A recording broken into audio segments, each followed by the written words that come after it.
Alright, YouTube. Nice clear day out. Decided to bust out the camera while I was working. Been going around and sifting a bunch more soil for mortar. Yeah. And I've been laying some stone today, so I figure I'd go through and explain my thought processes for how I lay the stones, right? Come along, and I think this wall is higher than the last time I showed it on video. So I guess the first thing I want to mention is I got some water sitting down here in the bottom of my mixed mortar. Why? Because we got a UV index of like 10 or 11 right now. It's nice and windy, and it's, I don't know, somewhere in the upper 80s. So I don't want this mortar to dry out too quick. And if I see it starting to get a bit too dry for my liking, I just splash that water back on. Right? That's maybe not the best for mortar strength, but it gets too dry and you can't work it. So I guess what I'll do right now is show you how I'm going to go about choosing a stone for this location right here. Right? Let me get out of the sun so you can see. It's a nice triangle spot right here. Right? Typically, you'd want it to go from this point right here, so that way it'd have a face on the outside. Then you'd want to tie it all the way to this stone here. Right? I'm going to clean up this this moss a bit so it has better adhesion, and yeah, I'll go through and I'll show you how a couple different stones fit, which is the best one to do it, and make it happen. All right. Well, I took that wire brush right there, and I used that to clean off a good amount of the moss. Right, and so I got here a couple of stones I thought might work. I already know which one I'm going to be using, but just for demonstration's sake, this one right here might work, right? And so I try to put her in, and it could work if I needed it to. I don't quite like how that fits. Well, that just got pried out from the mortar. You see, this needs to be tied down. I'm trying to do this one-handed, I tell you. Anyhow, this one might work, right? But it just don't sit right. It doesn't feel right. The one that is going to work is this one right here. And that one's going in. Let's see here. There we go, right like that. Right like that. Right, and so you bear down on it, dry, and it'll be just fine. Be able to come through, fill this in, tie it all together with some big flat stones on top of all these, and yeah, that's gonna work nice. All right, another day. Looks like we're gonna have clear skies for now, but I was checking the forecast and I think it'll probably rain again. We got some rain yesterday. Yeah, so let me show you what I've been doing. So my father originally started building some check dams here for these blueberry plants. Little update. They are coming back. Some's been eating at them, but they'll do fine. Bunch of leaves growing, everything's green. Yeah, like I said, a bunch of leaves are growing, so check out the little beetle. Anyhow, so yep, been building these check dams so that way when it rains, like it did yesterday, a bunch of this water is trapped. Right? That's why all of this mulch is here, right alongside these stones. Right? And if I lift these up, it doesn't show up too well in camera, but there's moisture underneath them. So this is all about water retention. I did the same over here for this cherry tree. So yeah, again, all of this water is not going to waste.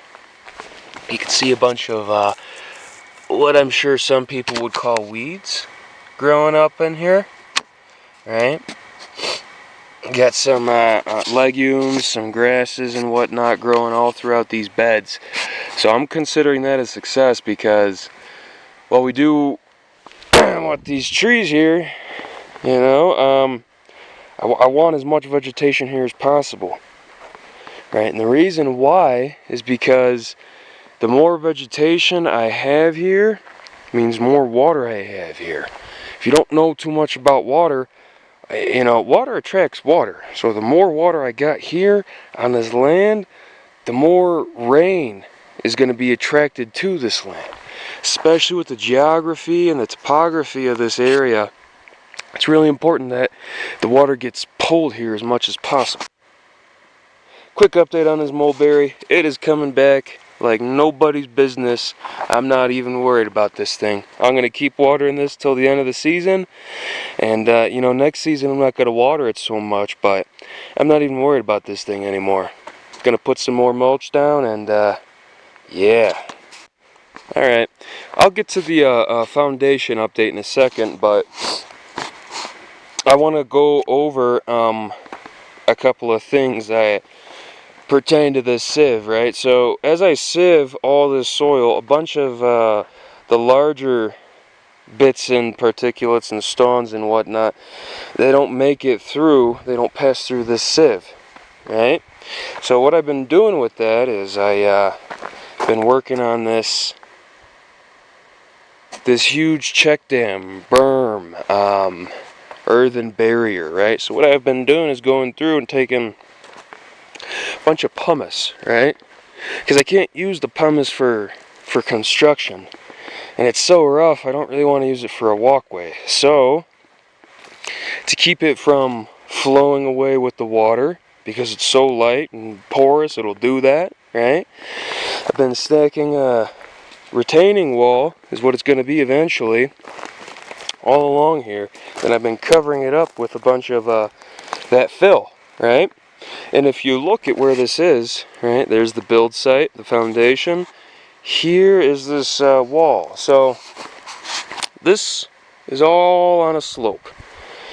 So as the monsoons come, in the event of a flood, the plan is for the water here to come all the way down. Let me get a better angle of this, right?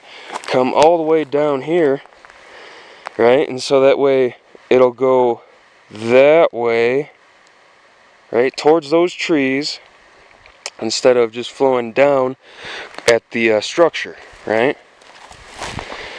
So that's one way I'm planning on mitigating flood risk, right? Having a bunch of plants and stuff around this area to soak up all of that water is going to be important too. Yeah, but